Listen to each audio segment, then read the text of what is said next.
Welcome to the Slop Temple. We pray this video helps. In this video, I will show how to make peanut butter protein balls. First, gather your ingredients. You'll need 1 cup of creamy peanut butter, 1/2 cup of your favorite protein powder, and 1/4 cup of honey or maple syrup for sweetness. Don't forget 1/4 cup of rolled oats and 2 tablespoons of chia seeds for added texture and nutrients. Having everything ready makes the process smooth and enjoyable.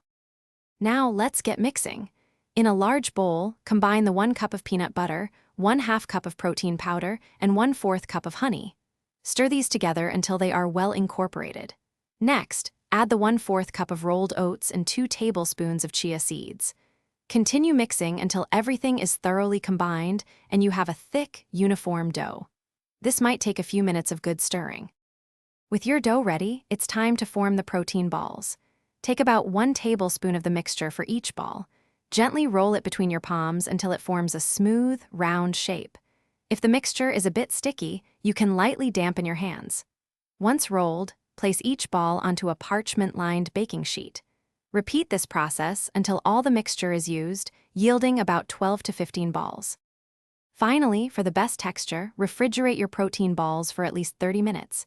This helps them firm up and makes them even more delicious. Once chilled, store them in an airtight container in the refrigerator, where they'll stay fresh for up to 7 days. They're perfect for a quick snack or a post-workout boost. Also, life's too short for cheap socks. Check the description for a link to darn tough socks and other great deals. Enjoy your homemade, healthy treat. Thanks for watching. Consider subscribing if we helped you.